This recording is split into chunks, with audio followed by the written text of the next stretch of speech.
Fala pessoal, tudo bem? Me chamo Josias Santana e sou professor de Física do Instituto Federal do Ceará e hoje irei resolver uma questão de ondas para o canal Física para Universidades e Concurso. Mas primeiro, não se esqueça de se inscrever no nosso canal caso ainda não seja inscrito e de ativar o sininho para receber todas as notificações do canal e não perder nenhum vídeo novo. Agora, vamos para a questão depois da vinheta.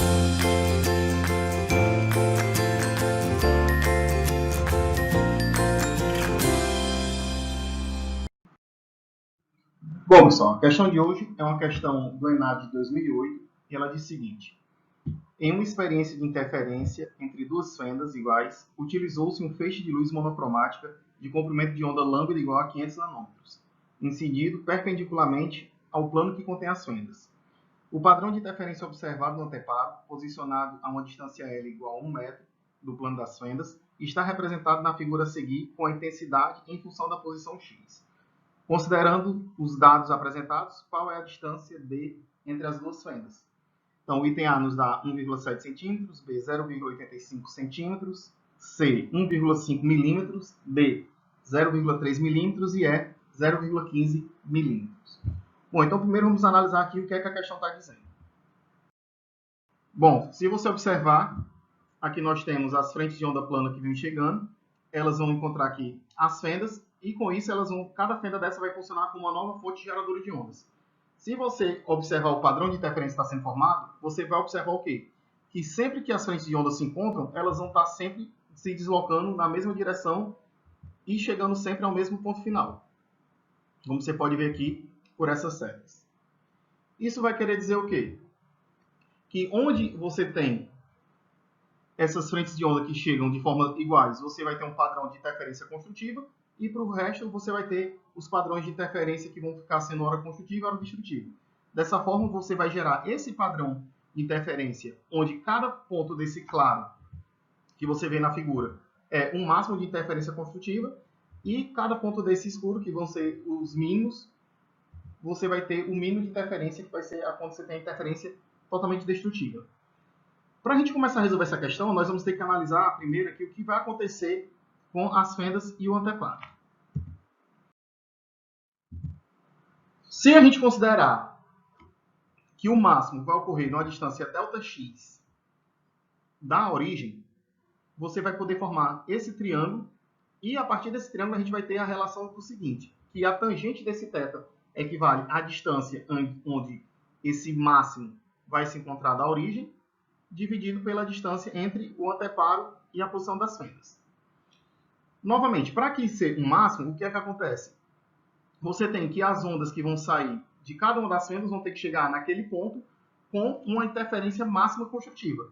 E para que ocorra esse máximo de interferência construtiva, a diferença entre os caminhos percorridos por cada onda tem que ser igual ao número inteiro de um comprimento de onda. Como essa distância D é muito menor do que a distância L entre o anteparo e as fendas, nós temos que praticamente essas três retas, essas duas verdes e essa vermelha, são paralelas.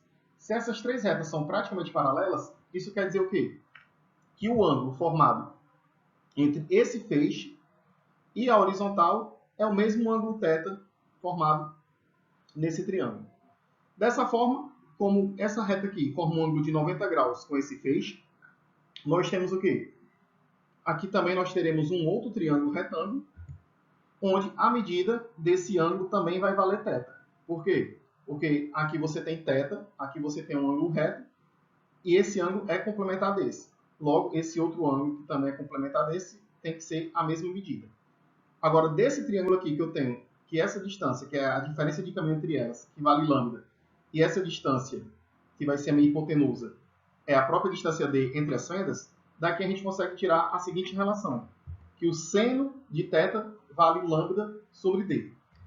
Então, para a condição que nós consideramos que esse ângulo θ vai ser muito pequeno devido a essa distância L ser muito grande em relação a essa distância D, nós temos que o seno de θ e a tangente de θ são iguais. Dessa forma, nós conseguimos ter a relação de que Δx sobre L é igual a λ sobre D. Essa vai ser a relação que a gente vai utilizar para poder resolver essa questão. Então, voltando para a questão, nós temos o quê? Que essa distância D, Δx, vai valer quem? Lambda L sobre D. Dessa forma, como eu quero encontrar a distância D, nós temos que D é igual a lambda L sobre ΔX. Se a gente analisar para o gráfico, nós vamos ver o seguinte. Nós temos que o máximo fica muito bem expresso nessa reta graduada que ele colocou, se eu considerar 3 máximos consecutivos. Um máximo, o segundo máximo e o terceiro máximo. Dessa forma, eu tenho que essa distância ΔX entre dois máximos consecutivos vai valer o quê? Essa distância, que é 0,5, dividido por 3. Desse modo, se a gente substituir os valores de lambda, de L e de ΔX na equação, nós temos 500 vezes 10 a menos 9 vezes 1, dividido por 5 vezes 10 a menos 3, dividido por 3. Nessa parte aqui a gente faz aquela regra que a gente já conhece. Repete a primeira fração e multiplica pelo inverso da segunda. Dessa forma, nós temos 3 vezes 500, que multiplica 10 a menos 19 vezes 1, dividido por 5 vezes 10 a menos 3. Simplificando aqui agora o 500 com 5 e o 10 a menos 9 por 10 a menos 3, nós temos como resultado 3 vezes 10 ao quadrado, que multiplica 10 a menos 6. Desse modo, nós temos que a distância D vale 3 vezes 10 a menos 4 metros. Escrevendo isso aqui em termos de milímetro, nós temos que a distância D vale 0,3 milímetros. Assim, se a gente comparar com os itens apresentados, nós temos que a alternativa certa é a opção D. Bom, por hoje foi isso. Espero que vocês tenham gostado da resolução. Deixe seu comentário, curta e compartilhe esse vídeo. Até a próxima.